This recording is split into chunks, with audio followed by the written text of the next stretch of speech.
ശുമിശിഹായ്ക്ക് സ്തുതിയായിരിക്കട്ടെ. എൻ്റെ പേര് സീന ആനന്ദൻ. ഞാൻ തൃശ്ശൂർ ഇരിഞ്ഞാലക്കുടയിൽ നിന്ന് വരുന്നു. ഞാൻ കഴിഞ്ഞ വർഷം 2023 ഏപ്രിൽ 10 തീയതിയാണ് ഇവിടേക്ക് വന്നത്. ഇവിടെ വന്നത് ഞാൻ ഉടമ്പടി എടുക്കാനൊന്നുമല്ല, ജീവനോടെ ഇരിക്കുന്ന ഈ അമ്മേനെ ഒന്ന് കാണണം, അമ്മോട് ഒന്ന് ഒന്ന് സംസാരിച്ച് പോകണം എന്ന് കരുതി മാത്രമാണ് ഞങ്ങളൊരു 5-8 പേര് കൂടെ അങ്ങോട്ട് വന്നത്. വന്നു കഴിഞ്ഞ് ഇവിടുത്തെ സാക്ഷ്യങ്ങളൊക്കെ കേട്ട് കഴിഞ്ഞപ്പോൾ ഉടമ്പടി എടുക്കണമെന്ന് തോന്നി. ജോസഫ് അച്ഛൻ്റെ ക്ലാസ് കേട്ടപ്പോൾ ഈ ഉടമ്പടി എന്ന് പറയുന്നത് നിത്യതയോട് ചേർന്ന് നിൽക്കുന്ന ഒരു സംഭവമാണെന്ന് എനിക്ക് തോന്നി.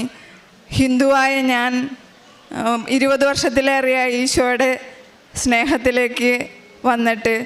അപ്പോൾ ഹിന്ദു ആയതുകൊണ്ട് ബൈബിളൊക്കെ വായിക്കുമ്പോൾ ഈശോ പല ഭാഗങ്ങളിലും കടുകുമണിയോടും അതുപോലെ തന്നെ വയലിനോടും രത്നങ്ങളോടും ഒക്കെ സ്വർഗത്തെ ഉപമിക്കുന്നുണ്ട്.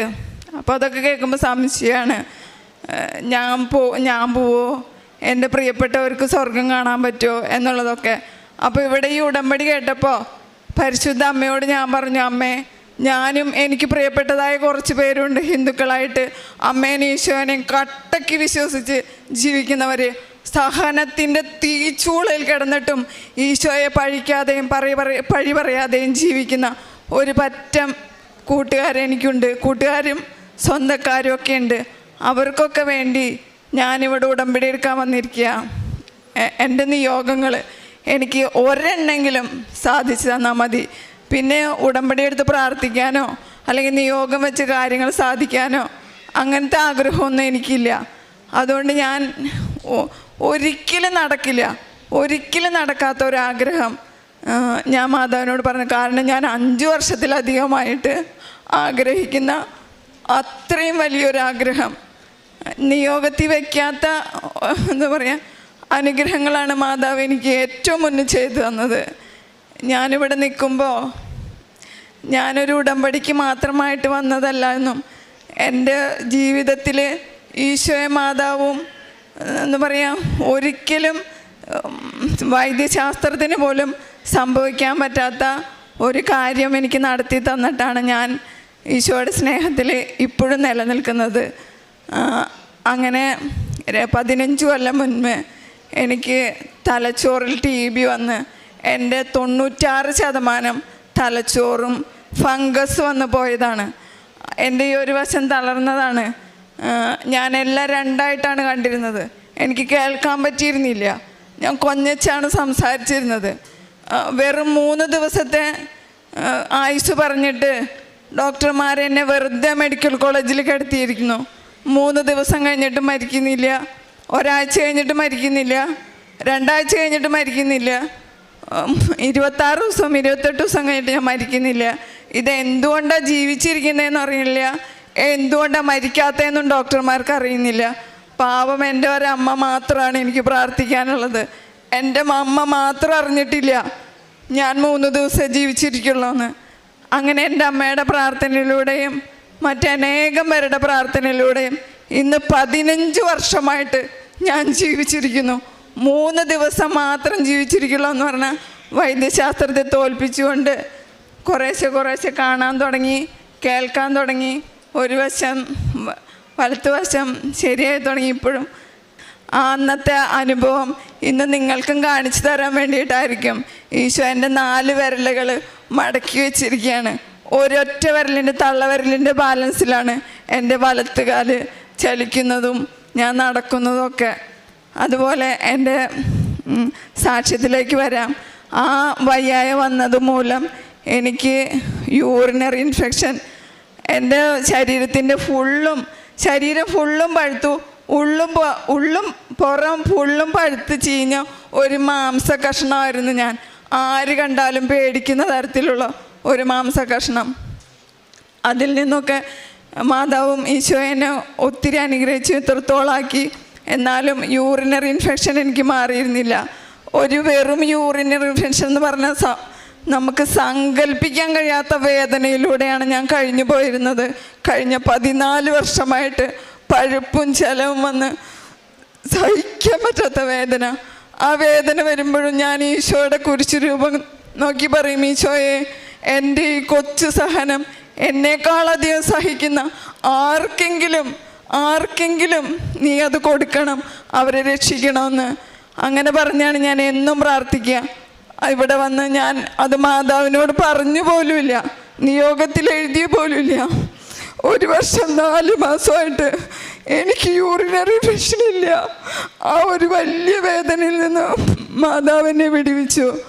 അതുപോലെ 1ാമത്തെ നിയോഗം എന്ന് പറയുന്നത് എൻ്റെ അച്ഛനമ്മയും തന്നെയാണ് താമസിക്കുന്നത്. ഓടിട്ട വീടാണ്, പഴയ വീടാണ്, ഉള്ളിൽ ബാത്റൂമോ കാര്യങ്ങളോ ഒന്നുമില്ല.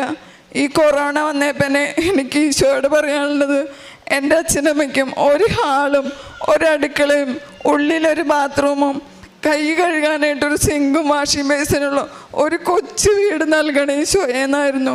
5 വർഷം ഞാൻ പ്രാർത്ഥിച്ചു. ഇവിടെ വന്നപ്പോൾ മാതാവിൻ്റെ അടുത്ത് ഞാൻ 1ാമത്തെ നിയോഗം എഴുതിയത്, മാതാവേ ഒരു 7 ലക്ഷം രൂപ ഉണ്ടെങ്കിൽ എൻ്റെ അച്ഛനമ്മയ്ക്ക് ഒരു കൊച്ചു വീട് പണിത് കൊടുക്കാം. പക്ഷേ മോളായി എനിക്ക് 7 ലക്ഷം പോയിട്ട് ഒരു 700 രൂപ പോലും കൊടുക്കാൻ വകയില്ല. എങ്ങനെയെങ്കിലും ഒരിക്കലും നടക്കാത്ത ഈ ഒരു ഇത് കാര്യം എൻ്റെ അച്ഛനമ്മയ്ക്കും ചെയ്തു കൊടുക്കണം. അങ്ങനെ പറഞ്ഞ് ഞാൻ പോണ സമയത്ത് ഇവിടുന്ന് 3 കല്ലെടുത്തു, പിതാവും പുത്രനും പരിശുദ്ധാത്മാവും എന്ന് കുരിശ് വരച്ച്. ഞാൻ പറഞ്ഞു ഒരിക്കലും നടക്കില്ല, പക്ഷെ ഞാൻ വിശ്വസിക്കുന്ന അമ്മേ, എനിക്കും ഇവിടെയുള്ളവർക്കൊക്കെ ഇത്രയും രോഗസൗഖ്യ അത്ഭുതം മാതാവിന് ഈശോയ്ക്കും ചെയ്യാൻ പറ്റുമെങ്കിൽ എൻ്റെ അച്ഛനമ്മയ്ക്കും ഇത് ചെയ്തു തരാനായിട്ട് സാധിക്കുമെന്ന്. അങ്ങനെയാണെങ്കിൽ തറക്കല്ലിടുമ്പോൾ ഈ കല്ല് വെച്ചായിരിക്കും ആ ഭവനം പണിയാന്ന്. അങ്ങനെ 3 മാസത്തിനുള്ളിൽ ലൈഫ് മിഷൻ പദ്ധതിയുടെ എൻ്റെ അച്ഛനമ്മയ്ക്കും ലോൺ പാസ്സായി. ഒരിക്കലും നടക്കാത്ത സംഭവമാണത്. കാരണം ഒത്തിരിയേറെ താഴ്ന്ന വിഭാഗത്തിലുള്ള ആൾക്കാർ താമസിക്കുന്ന സ്ഥലത്താണ് എൻ്റെ അച്ഛനമ്മയും താമസിക്കുന്നത്. അവർക്ക് പോലും കിട്ടാത്ത സ്ഥാനത്ത് എൻ്റെ അച്ഛനമ്മയ്ക്കും ആ ഭവനത്തിനുള്ള പണിയാനുള്ള അനുമതി കിട്ടി. 1ാമത്തെ ഉടമ്പടി ഞാനിവിടെ പുതുക്കാൻ വരുമ്പോൾ തറ പണിതിട്ടാണ് ഞാൻ ഇങ്ങോട്ട് വന്നത്. അമ്മയുടെ കല്ലും കാശ് രൂപമൊക്കെ വെച്ച് തറ പണിത് കഴിഞ്ഞു. ഇപ്പോൾ എല്ലാ പണിയും പൂർത്തിയാക്കി ഈശോ തന്നു. ഈ സ്വർഗാരോഹണ തിരുനാളിൻ്റെ അന്ന് ആ വീട്ടിലേക്ക് താമസം മാറ്റിയാണ് എൻ്റെ അച്ഛനമ്മയും.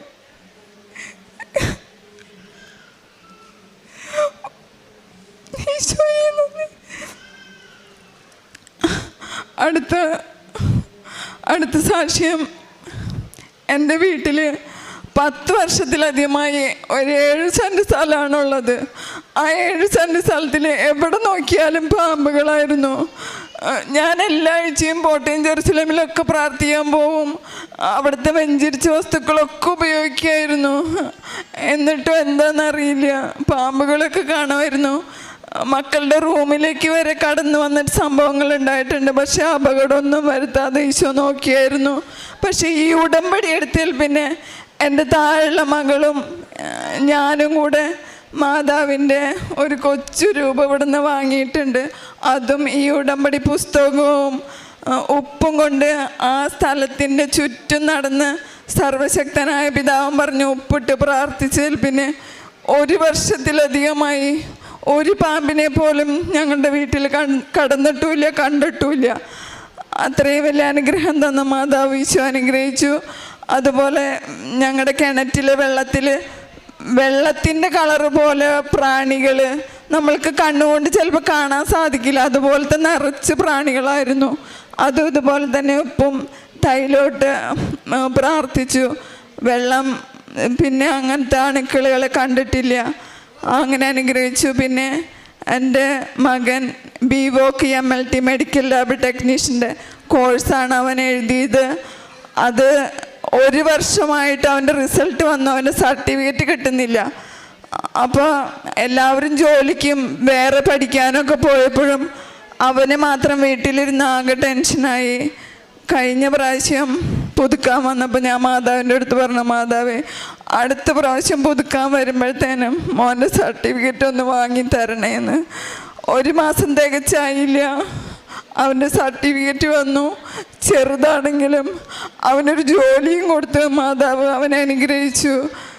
അതുപോലെ തന്നെ മകള് BSc നഴ്സിങ്ങിന് എക്സ്പീരിയൻസിനായിട്ട് ബാംഗ്ലൂർ, അവൾ പഠിച്ചത് അവിടെ തന്നെയാണ്. 1 വർഷം കഴിയുമ്പോൾ എക്സ്പീരിയൻസ് സർട്ടിഫിക്കറ്റ് തരാമെന്ന് പറഞ്ഞാണ് കൊച്ചിനെ കയറ്റിയത്. പക്ഷെ 1 വർഷം കഴിഞ്ഞിട്ടും അവർ സർട്ടിഫിക്കറ്റ് തരുന്നില്ല, 1.25 വർഷമായിട്ടും തരുന്നില്ല. അപ്പോൾ കൊച്ചിനാകെ ടെൻഷനായി, ഭയങ്കര ഓവർലോഡ്, പണികളും കാര്യങ്ങളൊക്കെ ആയിട്ട് എന്നും വയ്യ, എന്നും ഹോസ്പിറ്റലിലാണ് അവൾ. അപ്പം ഞാൻ കഴിഞ്ഞ പ്രാവശ്യം ഇവിടെ വന്ന് മാതാവിൻ്റെ അടുത്ത് വന്ന് പ്രാർത്ഥിച്ചു. അതുപോലെ തന്നെ പ്രാർത്ഥിച്ച് 1 മാസം എത്തുന്നതിന് മുമ്പ് തന്നെ അവൾക്ക് എക്സ്പീരിയൻസ് സർട്ടിഫിക്കറ്റും കിട്ടി. അവളിപ്പോൾ നാട്ടിലുണ്ട്. ഇതുപോലെ ചെറുതും വലുതുമായ ഒത്തിരി അനുഗ്രഹങ്ങൾ മാതാവ് എൻ്റെ ജീവിതത്തിൽ തന്നിട്ടുണ്ട്. ഈ ഉടമ്പടിയിൽ എന്നും നിലനിന്ന് നിത്യതയിലേക്ക് തിരുകുമാരനുമായിട്ട് പ്രാർത്ഥിച്ചും സ്തുതിച്ചും അവിടെ ഒരു ജീവിതം എനിക്ക് വേണമെന്നുള്ള ഒരൊറ്റ ആഗ്രഹമേ ഉള്ളൂ. മാതാവ് എൻ്റെ കൂടെ ഉണ്ടാവട്ടെ. കാരുണ്യ പ്രവൃത്തികൾ എന്ന് പറഞ്ഞാൽ ഞങ്ങളുടെ പൊറത്തുശ്ശേരി എന്ന് പറയുന്ന സ്ഥലത്ത് 40 പേരെ നോക്കുന്ന സിസ്റ്റേഴ്സ് നോക്കുന്ന ഒരു ആലയമുണ്ട്. അവിടെ ഞങ്ങൾ 4 പേര് കൂടി അവിടെ 40 പേരുണ്ട്. അവർക്ക് ഞങ്ങൾ തന്നെ നല്ല ഭക്ഷണം ഉണ്ടാക്കി. ഇപ്പോൾ നൊയമ്പൊക്കെ ആണെങ്കിൽ നമുക്ക് മീനും ഇറച്ചിയൊന്നും പറ്റില്ല. അല്ലാത്ത സമയങ്ങളിൽ ഞങ്ങൾ ഇറച്ചി മീനൊക്കെ ആയിട്ട് അവർക്ക് കൊണ്ടുപോയി വിളമ്പി കൊടുത്ത് അവരോടൊപ്പം ഇരുന്ന് ഞങ്ങൾ വരും. അതുപോലെ തന്നെ എനിക്ക് എല്ലാ മാസവും മെഡിക്കൽ കോളേജിൽ ചെക്കപ്പിന് പോകണം, മരുന്ന് എപ്പോഴും കഴിക്കുന്നുണ്ട്. അപ്പം ഞാനവിടെ പോകുമ്പോൾ അച്ഛനമ്മയില്ലാത്ത മക്കളെ കണ്ടിട്ടുണ്ട്, ഭർത്താവ് മരിച്ച വിധവകളെ കണ്ടിട്ടുണ്ട്. അപ്പോൾ അവരൊക്കെ അറിയാവുന്നതുകൊണ്ട് അവിടെ ഒരു സംഘടനയുണ്ട്. ആ സംഘടനയിൽ എനിക്ക് കൊടുക്കാൻ പറ്റുന്നത് ഞാൻ കൊടുക്കും. അങ്ങനെ അവരുടെ മക്കൾക്ക് ബാഗും പുസ്തകവും കൊടയും ഒക്കെ കൊടുക്കാനും സാധിക്കുന്നു. അതുപോലെ തന്നെ എൻ്റെ കയ്യിലില്ലെങ്കിൽ ഞാൻ മറ്റുള്ളവരോട് അവരുടെ കാര്യങ്ങൾ പറഞ്ഞ് അവരെ കൊണ്ടും ചെയ്യിക്കാറുണ്ട്. ഈശോയ്ക്ക് നന്ദി. ഫിലിപ്പിയർക്ക് എഴുതിയ ലേഖനം 4:19 നമ്മളിങ്ങനെ വായിക്കുന്നുണ്ട്: എൻ്റെ ദൈവം തൻ്റെ മഹത്വത്തിൻ്റെ സമ്പന്നതയിൽ നിന്ന് യേശുക്രിസ്തു വഴി ആവശ്യമുള്ളതെല്ലാം നൽകും. പ്രിയമുള്ളവരെ, നമ്മളുടെ മുൻപിൽ സീന അനന്തൻ എന്ന സഹോദരിയാണ് തൻ്റെ ഉടമ്പടി ജീവിത സാക്ഷ്യം പങ്കുവച്ചത്. ഈ സഹോദരി നമ്മളോട് പറയുകയായിരുന്നു എങ്ങനെയാണ് പരിശുദ്ധ അമ്മയുടെ ഉടമ്പടി പ്രാർത്ഥനയിൽ പങ്കുചേർന്നപ്പോൾ ശാരീരികമായിട്ടുണ്ടായിരുന്ന ബുദ്ധിമുട്ടുകൾ മാറിയത്, വീട്ടിലുണ്ടായിരുന്ന പ്രശ്നങ്ങളും പ്രതിസന്ധികളും ബുദ്ധിമുട്ടുകളുമൊക്കെ മാറിപ്പോയതെന്ന് ഈ സഹോദരി നമ്മളോട് പറയുകയായിരുന്നു. 15 വർഷം മുമ്പ് ശരീരം പൂർണ്ണമായിട്ട് തളർന്ന് മരണത്തിൻ്റെ വക്കിൽ വരെ എത്തി. അതിനുശേഷം ജീവനിലേക്ക് തിരിച്ചു വന്ന ഈ സഹോദരിക്ക് 15 വർഷമായിട്ടുണ്ടായിരുന്ന യൂറിനറി ഇൻഫെക്ഷനാണ് ഉടമ്പടി ജീവിതത്തിലൂടെ, ഉടമ്പടി പ്രാർത്ഥനയിലൂടെ സൗഖ്യപ്പെട്ടത്. ഉടമ്പടി നേർച്ച വസ്തുക്കൾ ഉപയോഗിച്ച് പ്രാർത്ഥിച്ചതിൻ്റെയും അതുപോലെ തന്നെ ഉടമ്പടി ജീവിതം അതിൻ്റെ പൂർണ്ണതയിൽ വിശ്വസ്തയോടുകൂടി ജീവിച്ചപ്പോൾ ഈ സഹോദരിയുടെ ജീവിതത്തിൽ വലിയ അനുഗ്രഹവും ദൈവാനുഭവമാണ് ഈ സഹോദരിക്ക് ലഭിച്ചത്. പിന്നീട് ഈ സഹോദരി പറഞ്ഞു, ഒരു ഭവനമില്ലാതിരുന്ന അവസ്ഥയിൽ എങ്ങനെയാണ് മാതാപിതാക്കൾക്ക് വേണ്ടി ഒരു ഭവനം നിർമ്മിക്കണമെന്ന ആഗ്രഹത്തോടു കൂടി പരിശുദ്ധ അമ്മയുടെ സന്നിധിയിൽ വന്ന് പ്രാർത്ഥിച്ചതെന്ന്. നമ്മളിവിടെ കാണുന്നൊരു കാഴ്ചയാണ് പരിശുദ്ധ അമ്മ ജീവനോടെ പ്രത്യക്ഷപ്പെട്ട ഈ ആലയത്തിൽ കടന്നു വരുന്നവർ പരിശുദ്ധ അമ്മയുടെ പാദസ്പർശമേറ്റ മണ്ണ് എടുത്തുകൊണ്ട് പോയിട്ട് അവരുടെ വീട്ടിലും പറമ്പിലുമൊക്കെ ഉപയോഗിക്കുന്നതും പ്രാർത്ഥിക്കുന്നതുമായിട്ട് നമ്മൾ കാണുന്നതാണ്. ഈ സഹോദരിയും നമ്മളോട് പറയുകയാണ്, ഇവിടുന്ന് 3 കല്ലെടുത്തുകൊണ്ട് പോയിട്ട് പിതാവിൻ്റെയും പുത്രൻ്റെയും പരിശുദ്ധാത്മാവിൻ്റെയും നാമത്തിൽ എന്ന പ്രാർത്ഥന ചൊല്ലിക്കൊണ്ട് അവരുടെ ഭവനത്തിൻ്റെ അടിത്തറയിൽ അത് സ്ഥാപിച്ചുവെന്ന്. എങ്ങനെയാണ് ഈശോ ഒരു ഭവനം നിർമ്മിച്ചു കൊടുത്തതെന്ന് ഈ സഹോദരി നമ്മളോട് സാക്ഷ്യപ്പെടുത്തി.